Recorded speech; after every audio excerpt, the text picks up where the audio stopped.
Hello दोस्तों, नए video में आप सभी का फिर से स्वागत है। और जैसा कि हम लोग जानते होंगे कि हम लोग क्या कर रहे हैं, टोटल 10,000 MCQ की प्रैक्टिस कर रहे हैं, जो कि हमारा आने वाला प्रीलिम्स है 2026 का। और इसके लिए हम लोग क्या कर रहे हैं, टोटल 10,000 MCQ की प्रैक्टिस करेंगे, जो कि हमारे होंगे यूपीएससी के PYQ होंगे ज़्यादातर। इसमें क्या हमारे IAS, CDS और NDA या फिर CA PF जो भी आता है, उसके सारे के सारे क्वेश्चन को हम लोग सॉल्व कर रहे हैं। और आज हम लोग क्या करने वाले हैं, राज्य व्यवस्था। जैसे कि हम लोगों ने पिछले वाले वीडियो में भी राज्य व्यवस्था में मतलब कि राज्य व्यवस्था के टॉपिक को सॉल्व किया था। तो आज भी हम लोग क्या टोटल 25 क्वेश्चन की प्रैक्टिस करेंगे। और इससे पिछले वाले वीडियो में हम लोगों ने क्या किया था, टोटल 25 क्वेश्चन की प्रैक्टिस की थी, जो कि आप लोगों के सामने इस प्रकार से देख रहे होंगे। ये सारे के सारे हमारे क्या हैं, जो हम लोगों ने पिछले वीडियो में सॉल्व किए थे। और आज के वीडियो में हम लोग क्या करेंगे, आगे के इसके सॉल्व करेंगे। तो चलिए आगे क्या हम लोग आज सॉल्व कर लेते हैं। तो लास्ट हम लोगों ने कल क्या सॉल्व किया था, ये वाला वीडियो मतलब कि पिछले लास्ट के वीडियो में हम लोगों ने कहा इस वाले क्वेश्चन को सॉल्व किया था। और आज हम लोग का क्वेश्चन क्या रहने वाला है, केंद्र एवं राज्य, यानी कि पहला क्वेश्चन हमारा आता है पहले।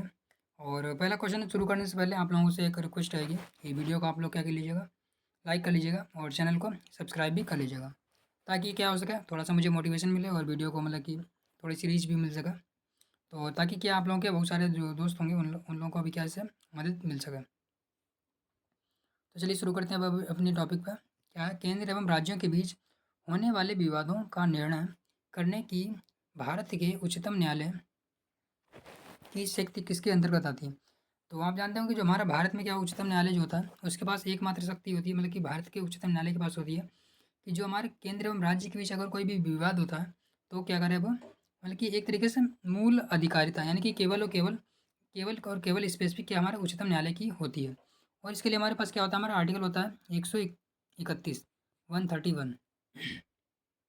वो क्या करता है हमारा, केवल उच्चतम न्यायालय को ही क्या करता है, जो केंद्र एवं राज्यों के बीच में या फिर दो राज्यों के बीच में अगर कोई भी विवाद होता है, तो वो क्या करेगा, केवल उच्चतम न्यायालय में ही जाएंगे। तो इस प्रकार से हमारा पहले वाला जो क्वेश्चन होगा उसका राइट आंसर क्या होगा, हमारा सी होगा।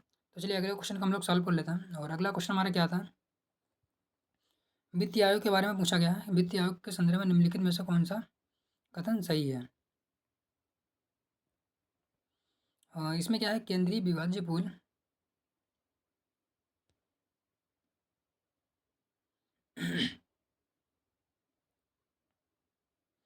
एक मिनट में थोड़ा सा चेक करने लगा था फैक्ट चेक।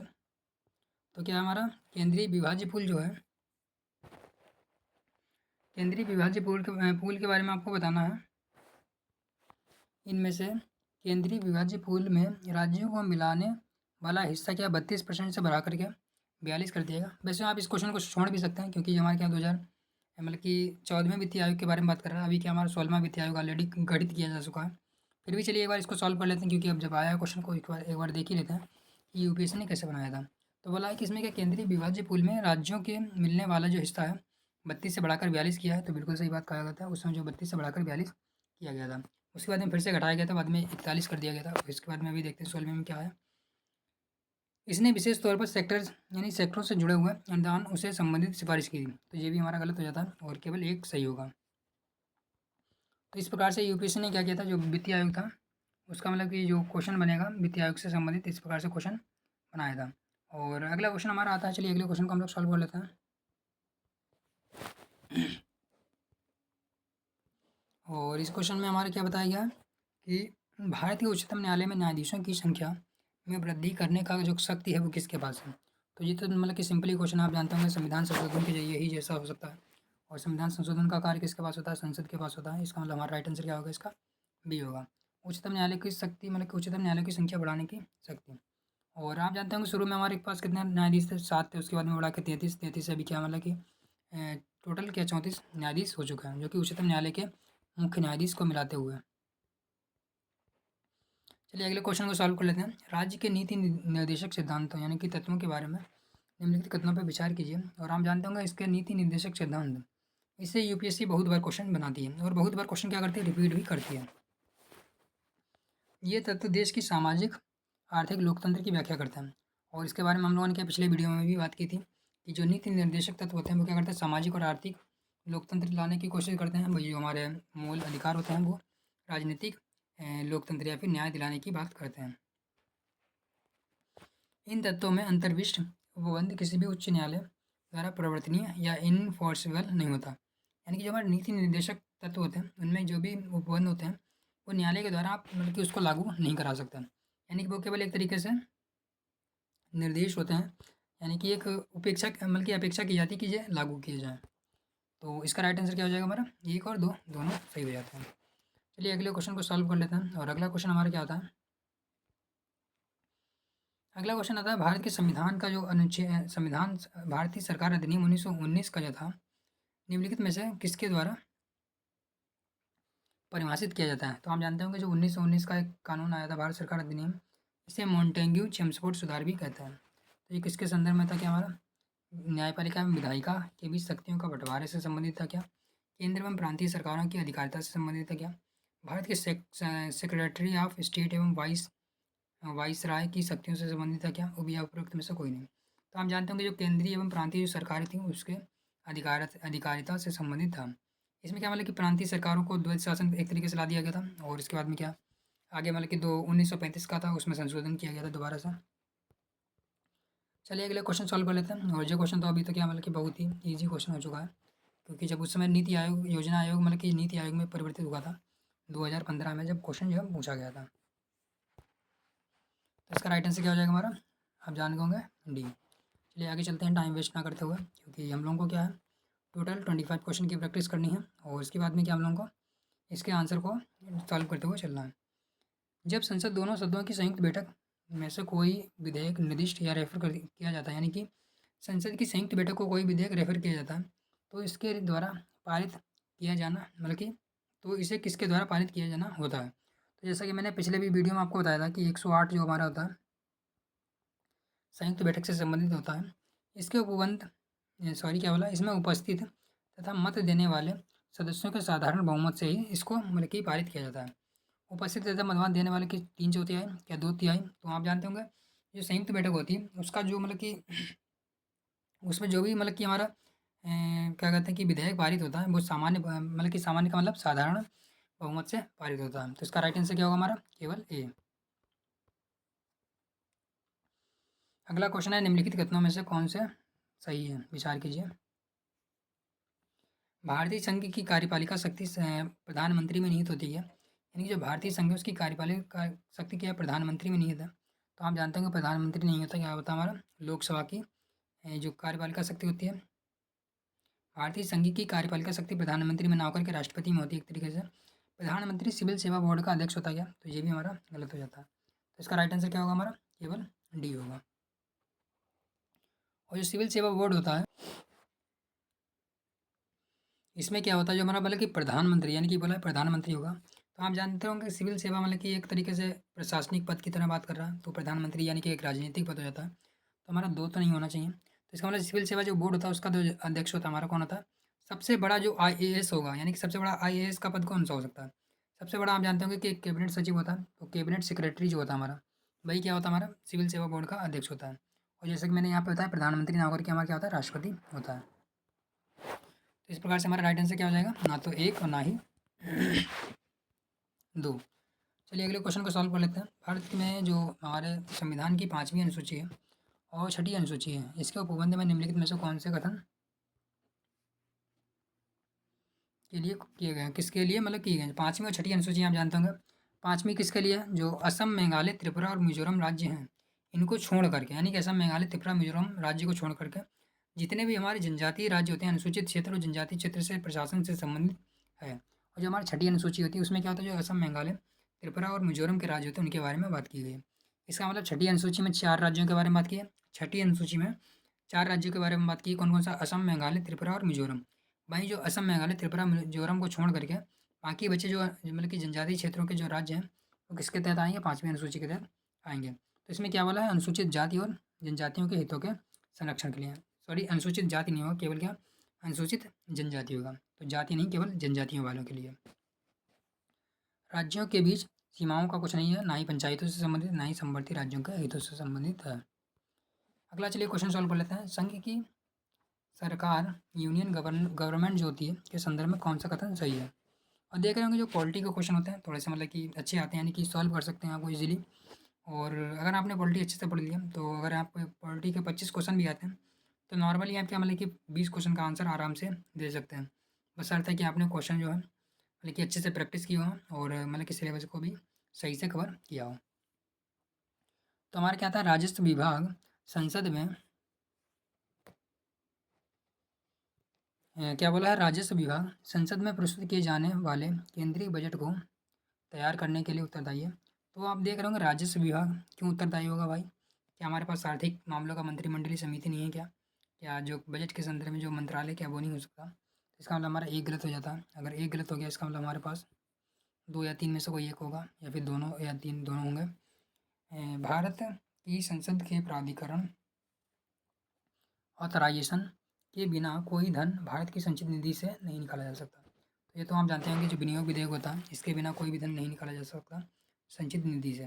तो जो विनियोग विधेयक होता है उसके द्वारा ही क्या होता है, हमारा संचित निधि से धन निकाला जा सकता है। अगला, लोक लेखा के लिए जाने वाले सभी संवितरण के लिए भी भारत की संसद के प्राधिकार की आवश्यकता होती है। यानी कि यहाँ लोक लेखा होता है, क्या वहाँ से हमारे संसद के प्राधिकार की आवश्यकता होती है। तो हम जानते हैं कि जो लोक लेखा होती है वहाँ पे क्या होता है, सारी की सारी भविष्य निधि जमाएँ होती हैं या फिर जो भी फंड होते हैं वो हमारे लोक लेखा में जमा होते हैं। तो इसको प्राधिकार यानी कि संसद की आवश्यकता नहीं होती है। ये एक तरीके से हमारे क्या होता है, मतलब कि एक तरीके से हमारा ये कहते हैं कि नहीं, उधार होता है। एक तरीके से इसको उधार के रूप में माना जाता है जो कि बाद में सरकार को देना होता है। तो इसका मतलब हमारा 3 गलत हो जाता है। तो यानी कि भारत की संचित निधि से जो पैसा निकालने की जो होता है उसके लिए क्या हमारा विनियोग विधेयक पारित किया जाता है। तो इसका मतलब हमारा केवल 2 ही सही होगा। चलिए अगले क्वेश्चन को सॉल्व कर लेते हैं। क्या है, निम्नलिखित में से कौन सा भारत के संविधान का अभिरक्षक कस्टोडियन आप जानते होंगे हमारा कौन है? जो हमारा उच्चतम न्यायालय का न्यायाधीश होता है वो क्या होता है, हमारा संविधान का कस्टोडियन होता है। इसका मतलब भारत का उच्चतम न्यायालय का न्यायाधीश होता है, ना ही राष्ट्रपति, प्रधानमंत्री, ना ही सचिवालय कोई होता है। और ये क्वेश्चन शायद किसी और का आ गया है, नहीं सही है, इसका ऊपर का थोड़ा सा घटा। आपको निम्नलिखित कथनों पर विचार करना क्या है, भारत में किसी राज्य की विधान परिषद का आकार में उस राज्य की विधानसभा से आधे राज्यों की बड़ी हो सकती है। यानी कि जो आप जानते होंगे जैसे कि मतलब कि केंद्र में क्या होता है, लोकसभा राज्यसभा होता है। तो उसी प्रकार से राज्य में क्या होता है, विधानसभा और विधान परिषद होता है। तो क्या बोला है कि विधान परिषद जो होता है उसका आकार क्या लो जो राज्य की जो विधानसभा होती है उसके क्या आधे से बड़ी हो सकती है क्या? तो आप जानते होंगे ऐसा नहीं है, क्या होता है हमारे केवल 1/3 हो सकती है। मिनिमम कितना हो सकता है, 15 से अधिक होने चाहिए। और जो हमारी विधान परिषद होता है उसका निर्माण के लिए क्या होता है, 168 आर्टिकल होता है हमारा, क्या है 168 होता है। और क्या बोला मैंने, तो इसका मतलब क्या होगा, हमारा आधा नहीं होगा, इसका मतलब ये गलत हो जाता है। किसी राज्य को राज्यपाल उस राज्य के विधान परिषद के सभापति को नाम निर्दिष्ट करता है। तो हमारा आप जानते हो कि नाम निर्दिष्ट राज्यपाल नहीं करता, उनके सदस्यों में से ही होता है। तो हमारा डी हो जाएगा, इसका मतलब 1 और 2 दोनों गलत हो जाता है। अगला बोला है कि निम्नलिखित कथनों में से कौन सा कोड का सही उत्तर देना है। क्या बोला, विकास में जन भागीदारी, इसका ऊपर का जो फिर से कट गया इसमें यहाँ पे भी, क्योंकि 2 क्वेश्चन थे आपस में, ये आपस में कट चुके हैं। क्या बोला, विकास में जन भागीदारी, राजनीतिक जवाबदेहिता, लोकतांत्रिक विकेंद्रीकरण, वित्तीय संग्रह। तो इसका मैं क्वेश्चन आपको बता देता हूँ, इसका क्वेश्चन का क्या था। इसमें पूछा गया है जो हमारा पंचायत है, पूछा गया पंचायत के मुख्य रूप से कौन से कार्य हैं और किसके लिए मतलब कि गठित किया गया है। तो आपको पंचायत के बारे में बताना है, पंचायती राज के बारे में। तो क्या हो रहा है, विकास में जन भागीदारी, तो आप जानते हैं कि विकास में जन भागीदारी बनाना पंचायत का उद्देश्य है। राजनीतिक जवाबदेही, तो आप जानते हो कि पंचायत का राजनीतिक जवाबदेही से कोई डायरेक्टली कनेक्शन नहीं है। और वहीं क्या कहते हैं, लोकतांत्रिक विकेंद्रीकरण, तो पंचायत जो होती है मतलब कि लोकतंत्र का विकेंद्रीकरण करती है, तो बिल्कुल सही बात है। और वित्तीय का संग्रह, तो आपको पता होगा जो भी पंचायत होती है तो उसके मुख्य कार्य वित्त का संग्रह, कोई मतलब नहीं है। और सरकार जो होती है उसके पास वित्त संग्रह के बहुत सारे और ऑप्शन हो सकते हैं, तो उसका ऑप्शन पंचायत तो नहीं है, इसका मतलब हमारा 4 तो नहीं हो सकता। तो ये हमारा कट गया। और इसका मतलब 3 तो होगा, तो यानी कि 1 2 3, सॉरी 2 नहीं होगा, 2 भी नहीं होगा हमारा, 1 और 3। चलिए अगले क्वेश्चन को सॉल्व कर लेते हैं। अगला हमारे क्या 2016 के आने लगा है अभी। तो अगला हमारा क्वेश्चन क्या है, निम्नलिखित में से कौन सा ऐसे सही उत्तर चुनिए। लोकसभा में लंबित कोई विधेयक उसके स्वतंत्र क्या स्वशासन पर व्यापकत हो जाता है। यानी कि लोकसभा में कोई लंबित विधेयक है, अगर वह 17 हो जाए तो 17 पे क्या व्यापकत हो जाएगा। तो आप जानते होंगे बिल्कुल सही बात है, यानी कि जो अगर लोकसभा में अगर लंबित है, सॉरी यहाँ पे क्या हो रहा है, लोकसभा में अगर लंबित विधेयक है, अगर वो 17 हो जाए उसका, तो व्यापकत होगा या नहीं, जो उस पर डिपेंड करेगा कि क्या ये हमारा लोकसभा से ही केवल पारित हुआ था या नहीं। अगर ये राज्यसभा से पारित होकर के आया है और लोकसभा में अगर लंबित है, एक बार आप फिर से सुन लीजिए मैंने क्या बोला। अगर कोई विधेयक राज्यसभा से पारित होकर आया है और अगर लोकसभा में लंबित है, तो लोकसभा चाहे बेवकत हो या फिर ना हो, वो विधेयक जो है लंबित नहीं होगा। पर अगर केवल लोकसभा से ही पारित हुआ है या फिर लोकसभा में ये भी लंबित है, तो अगर लोकसभा बेवकत होती है, तो क्या होगा, हमारा 17 पे अगर बेवकत होती है, तो विधेयक भी लैप्स हो जाएगा। इसका मतलब हमारा एक गलत हो जाता है। अगर राज्यसभा से अगर पारित होकर आया है, तो लोकसभा के लंबित होने पर, 17 होने पर उसका जो विधेयक होगा, तो बेवकत नहीं होगा।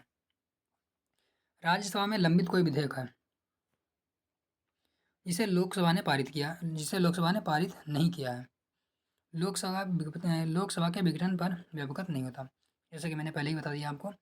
कुल मिला के अगर आपको डिटेल में समझना है तो इतना ही बस समझ लीजिए कि अगर कोई भी चीज़ केवल लोकसभा से पारित हुई है और अभी राज्यसभा में गई नहीं है या फिर जा चुकी है, तो लोकसभा अगर लंबित हो जाती है, तो क्या होगा, जो हमारा जो कानून होगा वो क्या होगा, बेवकत हो जाएगा। और अगर राज्यसभा से अगर लंबित है, यानी कि राज्यसभा में अगर लंबित है, तो अगर लोकसभा में जाता है, तो राज्यसभा का मतलब कि उस पर कोई प्रभाव, मतलब कि लोकसभा का उस पर कोई प्रभाव नहीं पड़ेगा। भारत के संविधान में कल्याणकारी राज्य का आदर्श किसमें प्रतिष्ठित है? और आपको मैंने पहले ही बताया था। इस क्वेश्चन को यूपीएससी ने बहुत बार रिपीट किया है, और जो कि हमारा राज्य के नीति निर्देशक तत्व में है। यूपीएससी घुमा फिरा के क्वेश्चन पूछती रहती है इस पर। चलिए अगले क्वेश्चन सॉल्व कर लेते हैं। निम्नलिखित राज्यों में से कौन मुख्य सचिव को उस राज्य के राज्यपाल द्वारा नियुक्त किया जाता था? क्या यानी कि किसी राज्य में जो मुख्य सचिव को उसके राज्य के राज्यपाल के द्वारा नियुक्त किया जाता है क्या? तो ऐसा नहीं है। और राज्य में मुख्य सचिव का नियत कार्यकाल होता है, तो यानी कि राज्य का जो मुख्य सचिव होता है उसका नियत कार्यकाल भी नहीं होता है। तो इसका मतलब इसका राइट आंसर क्या होगा, हमारा डी हो जाएगा। और आप लोग जानते हो कि जो हमारा मतलब कि राज्य में मुख्य सचिव होता है उसको कौन नियुक्त करता है? राज्यपाल ना करके, यानी कि जो राज्यपाल मतलब कि जो हमारा मुख्य सचिव को कौन, जो मुख्यमंत्री होता है वो नियुक्त करता है। वहीं जो हमारे मुख्य सचिव का नियत कार्यकाल ना होकर के क्या कहते हैं कि मतलब कि एक तरीके से राज्य जो मुख्यमंत्री होते हैं, यानी कि जो सीएम होता है उसके विवेक पर निर्भर करता है। चलिए अगले क्वेश्चन को सॉल्व कर लेते हैं हमारा। इस अधिनियम के अनुसार ग्राम न्यायालय केवल, क्या बोला गया, ग्राम न्यायालय के अधिनियम के बारे में पूछा गया है। ग्राम न्यायालय होते हैं उसके जो अधिनियम होता है उसमें क्या मतलब कि उसके बारे में कौन सा सही है? तो ग्राम न्यायालय के अधिनियम, इस अधिनियम के अनुसार ग्राम न्यायालय केवल सिविल मामलों की सुनवाई कर सकता है, आपराधिक मामलों की नहीं। तो आप जानते हो कि ग्राम न्यायालय क्या होता है, मतलब कि सिविल की भी कर सकता है और आपराधिक की भी कर सकता है। तो इसका मतलब ये गलत हो जाता है।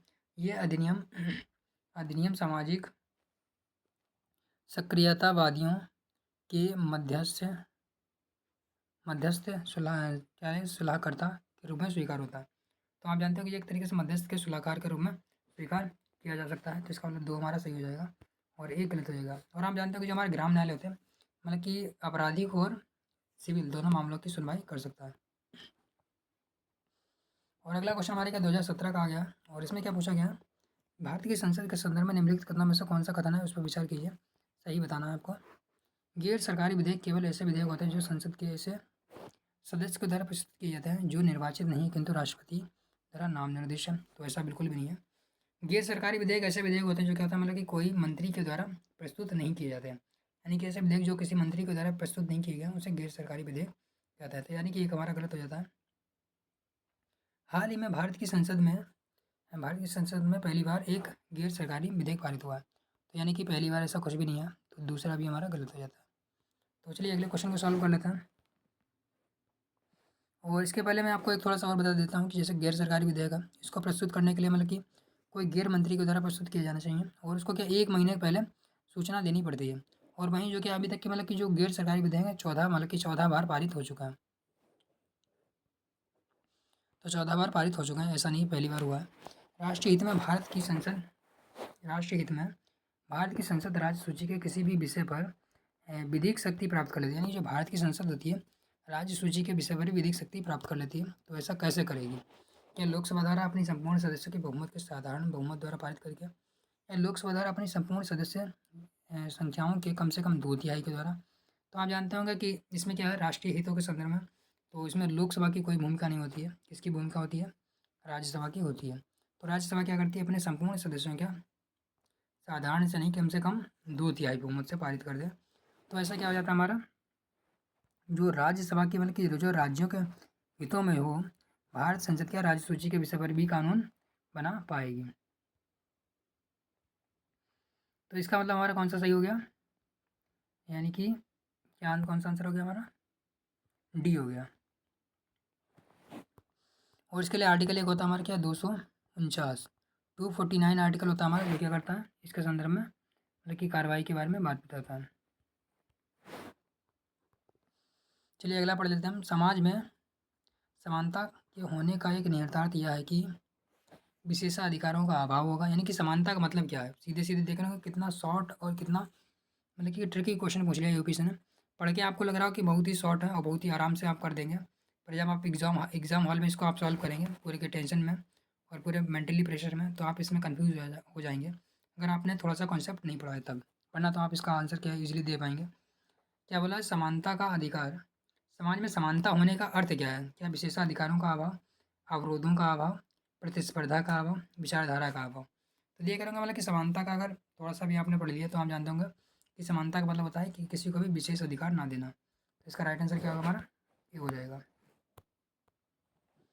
चलिए अगले क्वेश्चन सॉल्व कर लेते हैं। आप जानते हैं कि भारत के संविधान में 42वां संविधान संशोधन हुआ था, जिसे मतलब कि मिनी कॉन्स्टिट्यूशन की भी संज्ञा दी जाती है। निम्नलिखित में से कौन सी सिद्धांत राज्य की नीति निर्देशक तत्वों से जुड़ा है। तो आप जानते हैं कि 42वां संविधान संशोधन है वो क्या, इसमें जब मतलब कि 42वें संविधान संशोधन में कुछ जोड़ा गया था, वो बोला है कि नीति निर्देशक तत्वों में जोड़ा गया था। कौन सा जोड़ा गया था, क्या स्त्री पुरुष दोनों के लिए समान कार्य और समान वेतन, तो ऐसा तो नहीं है। आप जानते हैं कि समान कार्य और वेतन, वैसे तो क्या है हमारे मतलब कि समानता के बारे में किसमें बोला है, 44 में बोला है।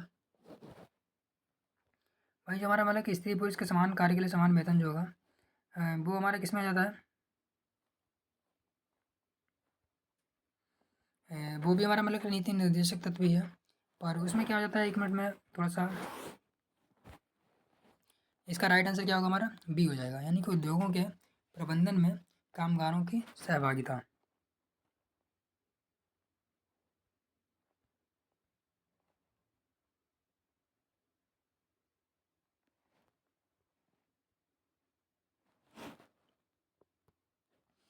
काम, शिक्षा एवं सार्वजनिक सहायता पाने का अधिकार, तो ऐसा नहीं है, जो भी हमारा नहीं है। तो 42वें संविधान संशोधन के द्वारा नीति निर्देशक तत्व में कौन सा जोड़ा गया था, उद्योगों के प्रबंधन में कामगारों की सहभागिता। तो इस प्रकार से हमारा क्या राइट आंसर होगा, हमारा केवल बी हो जाएगा। और मैं आपको एक चीज़ यहाँ पे बताना चाह रहा था, जो हमारा 42वां संविधान संशोधन है और ये कब हुआ था, ये हमारा हुआ था 1976, यानी कि 1976 में हुआ था। इसमें क्या हमारे चार मतलब कि जो नीति निर्देशक तत्व है, इसमें चार नीति निर्देशक सिद्धांत जोड़े गए थे। पहला था कि हमारा 39 ए में बताया गया था समान न्याय और निःशुल्क विधिक सहायता। मैं अभी लिख नहीं रहा हूँ, बस बोल रहा हूँ, आप ध्यान से सुनिएगा। पहला हमारा क्या 39 है, जिसमें क्या बोला गया था, समान न्याय एवं निःशुल्क विधिक सहायता। और दूसरा हमारा क्या था, उद्योगों के प्रबंधन में कामगारों की सहभागिता, जो कि हमारा 43 है, यहाँ पर मैं लिख देता हूँ 43 ए है। तो इस प्रकार से हमारा क्या होगा, दूसरा हो जाता है आंसर। और तीसरा इसमें जोड़ा गया था पर्यावरण संरक्षण एवं उसका संवर्धन करना और वन्य जीवों की रक्षा करना, जो कि हमारा 48 ए है। और उसके बाद में मैंने अगला बोला है कि चौथा कौन सा होगा हमारा, बच्चों के स्वास्थ्य एवं मतलब कि बच्चों के स्वास्थ्य एवं विकास के अवसर को बढ़ावा देना। तो ये कि हमारे किस में है, ये हमारा है 39 में। और 39 ए हमारा किसके लिए था, निःशुल्क विधिक सहायता के लिए था। तो इस प्रकार से मतलब कि हमारा 42वां संविधान संशोधन था, इसमें बहुत सारी चीज़ें जोड़ी गई। 42वें के जरिए ही हमारे क्या मतलब कि मौलिक कर्तव्य भी आए थे। और 42वें के जरिए ही हमारे क्या जो चार मूल मतलब कि क्या कहते हैं, चार नीति निर्देशक तत्व भी है। कौन कौन से, 39 है जो कि निःशुल्क विधिक सहायता की बात करता है, 43 है जो कि हमारा कामगारों के उद्योगों में प्रबंधन की बात करता है, और 48 है जो कि हमारा क्या है पर्यावरण संरक्षण की बात करता है, और अगला क्या हमारा है 39 जो कि हमारे बच्चों के विकास के बारे में बात करता है। तो ये बात मैं आपको बताना चाह रहा था, इसलिए थोड़ा सा मुझे टाइम लग गया। चलिए अगले क्वेश्चन को सॉल्व कर लेते हैं। और अगला क्वेश्चन हमारा क्या है, निम्नलिखित कथनों में से कौन सा सही है, अधिकार नागरिकों के विरुद्ध राज्य के दावे हैं क्या, ये तो उल्टी बात बोलता है, यानी कि राज्य के दावे नहीं है अधिकार। और अधिकार वे विशेषाधिकार हैं जो किसी राज्य के संविधान में समाविष्ट होते हैं, यानी कि अधिकार कोई विशेषाधिकार नहीं होता। इसका मतलब हमारा दूसरा भी गलत हो जाता है। अधिकार क्या होते हैं, सभी को मिले हैं। अधिकार राज्य के विरुद्ध नागरिकों के दावे हैं, तो यानी कि बिल्कुल सही बात है, यानी कि पहले का उल्टा जो हमारे सी में दिया है वो सही है। यानी जो हमारे अधिकार होते हैं वो राज्य के विरुद्ध हमारे क्या होते हैं, दावे होते हैं, जिसका मतलब कि राज्य क्या करेगा, उनको बचाएगा। विरुद्ध नहीं होता, इसका भी गलत हो जाता है। अगला बोला है कि स्थानीय स्वशासन में सर्वोत्तम व्याख्या की यह की जा सकती है कि यह एक प्रयोग है। यानी कि जो हमारा स्थानीय स्वशासन होता है, आप जानते होंगे 72वां संविधान संशोधन और 73वां संविधान संशोधन अधिनियम, इसमें क्या हमारा पंचायती राज और क्या कहते हैं कि नगरीय प्रशासन जोड़ा गया था। और तो आप जानते हैं कि ये किस लिए है, यानी कि लोकतंत्र के विकेंद्रीकरण के लिए। अगर आपने इससे पहले का क्वेश्चन पढ़ा होगा तब भी आप आराम से इसका आंसर दे देते हैं। स्थानीय स्वशासन का सर्वोत्तम साधन मैंने क्या बताया, लोकतांत्रिक विकेंद्रीकरण है। निम्नलिखित कथनों पर विचार कीजिए। भारत के संविधान के संदर्भ में नीति निर्देशक सिद्धांत का तत्व क्या है, विधायिका के कृत्य पर निर्वाध करना। क्या हमारे की जो विधायिका होती है उसके कृत्य पर निर्बंधन करता है, यानी कि क्या रोकता है। तो ऐसा हमारा आर्टिकल जो 37 है, इसमें डायरेक्टली बोला गया है कि जो कोई मतलब कि बाध्यकारी नहीं होंगे, केवल विधिक रूप से बाध्यकारी ना होकर के मतलब कि नैतिक रूप से बाध्यकारी होंगे। तो हमारा एक गलत हो जाता है, एक गलत हो जाता है। कार्यपालिका के कृत्यों पर निर्बंध, तो कार्यपालिका के कृत्यों पर भी निर्बंध नहीं करता है। तो इसका मतलब हमारा क्या हो जाएगा, एक और दो दोनों नहीं है। निम्नलिखित उद्देश्यों में से कौन सा एक भारत के संविधान के उद्देश्य का में सन्निविष्ट नहीं है। तो उद्देश्य का में आप जानते होंगे, विचार की स्वतंत्रता है, अभिव्यक्ति की स्वतंत्रता है, विकास की स्वतंत्रता है, पर आर्थिक स्वतंत्रता की बात नहीं बोली है। इसमें क्या हुआ, सामाजिक आर्थिक राजनीतिक न्याय की बात बोली है, ना कि स्वतंत्रता की बात बोली है। तो इसका मतलब हमारे आर्थिक आर्थिक न्याय की बात बोली है, स्वतंत्रता की बात नहीं बोली है। तो इस प्रकार से जो क्या हो गया, हमारा आज का लास्ट क्वेश्चन हो गया। और आप लोगों ने अगर वीडियो यहाँ तक देख लिया तो बहुत बहुत धन्यवाद। बाकी आप लोग क्या कर लीजिएगा, वीडियो को लाइक कर लीजिएगा और चैनल को सब्सक्राइब भी कर लीजिएगा। तो चलिए मिलते हैं नेक्स्ट वीडियो में।